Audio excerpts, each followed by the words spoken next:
Hi there, I'm Christine Dunbar from speechmodification.com, and this is my Smart American Accent training. Happy Saturday. On Saturdays, I host a live question and answer class that you can attend and type your questions in the chat. I'll answer them for you live. This week, I'm recording ahead of time, and so this video, as you're watching it, is a video rather than a live class, and I'll be back next week with another live class. I'm away this week. But I want to take advantage of this Saturday off from the live class to cover a number of requests that have come in through comments. So I do take requests and cover those words in our Word of the Day series, which you see those new videos each morning at 6 a.m. West Coast time, 9 a.m. East Coast time. I have a huge list, so I'm working my way through. So to get a little bit ahead on that list, I'm going to cover some of those words today for you Saturday in this class. If you have questions or words, you can leave comments and go ahead and put those in the comments below rather than in the chat for this class, because I won't see that live preview. I won't be, it's not a live class. Okay, so first phrase I want to look at, this request was for the phrase pros and cons. And so we'll break it down by the words and then we'll say how we say this fluently in English. First of all, the word pros is the same as this word prose, as in writing, and it has the O diphthong as well as a Z sound. So I would rewrite that like prose with a Z. Thinking of it as it has first syllable stress, O diphthong, and the Z's. And then we have in the word and, we have the A vowel, the N sound, and the dis sound. If I'm just saying and, I'm going to say all of that, all of those sounds. And then in the word cons, this letter O is going to be vowel A. So this one actually follows the rules for English in that it has the A vowel. So what I mean by the rules is the typical pattern for letter O is to say the A sound. In some words it does say the O sound, but more often in a stressed word when we just see a letter O, you can think of an ah sound. So I would write that with AH perhaps to help you think of that, cons, and a Z sound. But when I link these two words together, pros and cons, you can hear that I'm not really saying and. There's kind of no d sound, and there's not much of that ah vowel anymore. It becomes more of a reduced vowel, pros and cons. So I'm kind of going right to my n sound and then back to my ah sound. Pros and cons. And so that's how we typically use the word and in connected speech, unless I'm highlighting or stressing on it for some reason. She and I were going. It'll be she and I were going, pros and cons of the situation. So thinking of it as sounding more like for that word and. And when I'm saying pros and cons, the stress falls on the last content word there, cons. So pros and is going to be a little faster than cons. Let's look over the pros and cons of this situation. So the pros and cons of a Saturday live class are that I can take your questions live. That's a pro. A con is that I can't always cover everyone's request who has made a request over time. So let's go for the pro of the non-live class and take another recent request. So we had a request for the word family. This is one I often hear mispronounced or pronounced with too much of an even stress across syllables. So I don't want family, but rather family. Sometimes, so it has the first syllable stress, the a vowel, it has an I reduced vowel in the second syllable, and then a tense E sound. Often, native speakers will say this almost just like family. They won't really have much for that I or sound in the middle. So you can say family. It's okay to do 3 syllables, but you just want to be really reduced and not spend much time on that middle syllable. And if you want, you can just say family with no real vowel or syllable in between. Yeah. Okay, especially if I'm saying it's a family matter, it's the family business versus it's a big family. family, I might spend a little more time on that I vowel in the middle. Thank you for that request. And that same viewer had a request for the word permanently, I believe. So we'll cover that now too. So in permanently, we have first syllable stress, permanently. And we have the tight vowel. So we'll see the sound. Letter A is going to be a vowel schwa and sound like a, permanent. We're going to have a really reduced vowel here as well, an I or an a stop T, and a li sound. So by that stop T, I mean in a word like permanently, you're not really going to hear that T coming out, permanently. I'm just going to stop the air on the T and go right into the E sound, nently. And in words that have N-A-N-T or N-E-N-T, permanently, we're going to have a syllabic N as well. So a long per, then a short ma, nun, just kind of almost no vowel. So nun with a little maybe I sound or sound there, nunly, kind of a long cut off N sound and an NT sound. Permanently. Yeah, definitely a challenging word. So some really good requests from these viewers, and you can find out more about these patterns that I'm discussing in these individual words. There's going to be similar words. Also, I do recommend checking out our online courses on speechmodification.com.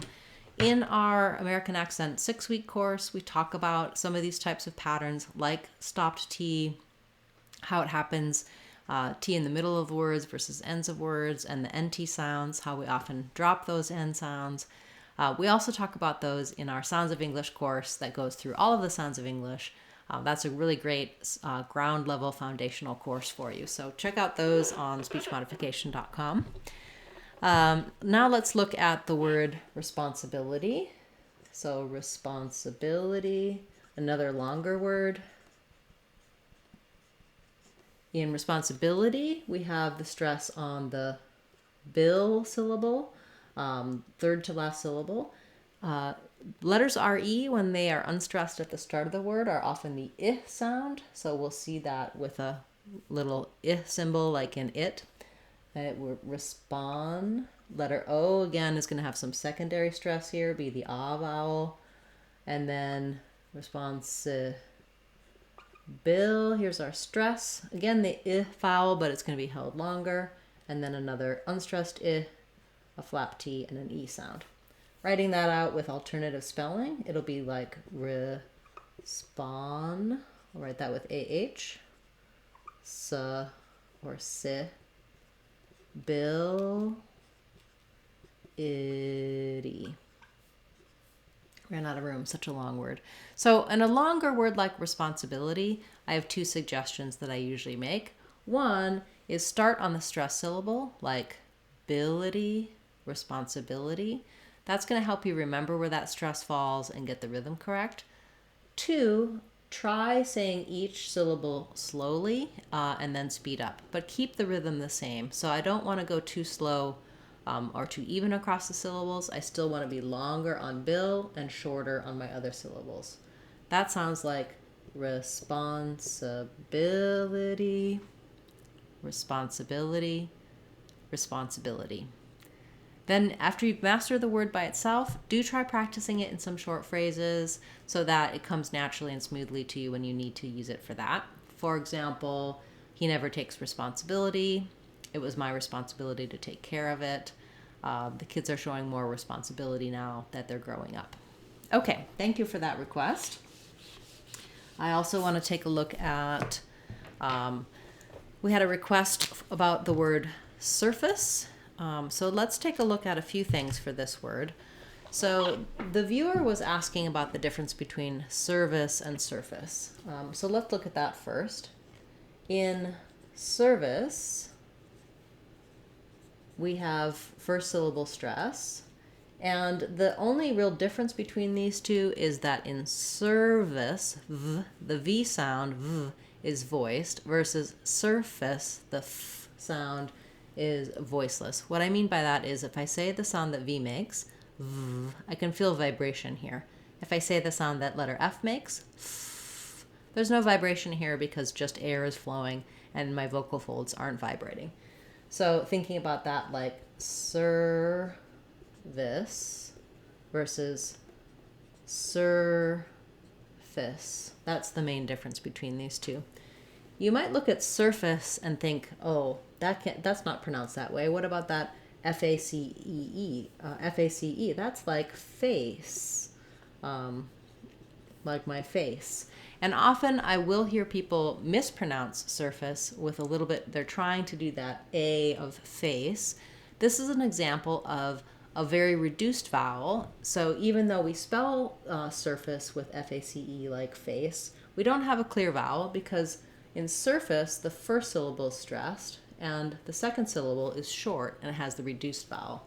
So sometimes I'll just mark it like this for people to see, okay, we almost make no vowel there at all. Just going from your f to your s sound, surface, surface. There's a little bit of vowel, of course, because if I just do fs, it would be like surfs. So there is a little space in a syllable there, a little small I sound or sound, but very reduced rather than face. So not surface, but surface, surface. I did recently cover quite a few videos recently about clear versus reduced vowels. You can find those on the channel page, and also you can check out our intonation playlist that talks about the rhythm of words and the rhythm of sentences. A big part of correct English pronunciation is rhythm and intonation, and it is a very important piece of communicating in English to be well understood. If you have the incorrect rhythm on a word or in your sentence, it can change the meaning of the word, and it can also change the pronunciation to be something that is challenging for people to understand. So knowing a little bit about the rhythm of words and the rhythm of sentences is a very valuable and key piece of information. And it is something that we cover in our American Accent 6-week course. So that might be helpful for you to check out as well. Okay, great. Let's do 2 more and then we'll wrap up for today. As I mentioned, typically at this time on Saturdays, we have a live question and answer class, and next week I'll be back to take your questions in that class. This week I'm away, so I'm covering requests that have come in on my long list of words requested for our Word of the Day series, which of course, as you know, is our daily pronunciation video that we offer here on the channel. Okay, we had a request for the word desperate, and this is another example of where it may look like we say desperate, and it's not incorrect to say it with 3 syllables, desperate, but you will hear people say it more like desperate with just 2 syllables. We kind of dropped this middle schwa sound, so the IPA would be de with a F vowel, des, and maybe a schwa there, desperate. Or you may see it even without the schwa in the dictionary, just desperate. It's another example of if I see R-A-T-E, I might think rate, like I got a good rate or a great rate. But because the des syllable is stressed, that's where my clear vowel is, and now my A is more of a reduced I sound, rit, desperate. So again, knowing that when I look at the way a word is spelled, it might cause me to make a pronunciation error. If I re-visualize it, rewrite it with alternative spelling or with IPA, then I'm more likely to be able to get those vowels correct, as well as the rhythm of desperate. I don't want desperate or desperate. No long clear syllables except for my stress syllable des, desperate. Okay, another great word. Thank you for that request. And lastly, we had a request for how to pronounce the phrase at least. So we're going to talk about that both by itself and in fast fluent speech, how we may change this phrase. So if we're just talking about the words at least, we have the black cat vowel and the E vowel, which I would write for you as no change there. Least, EA, we typically say E with it. I'll write it with EE in case that helps you. Remember that it's that tense E sound, at least, at least.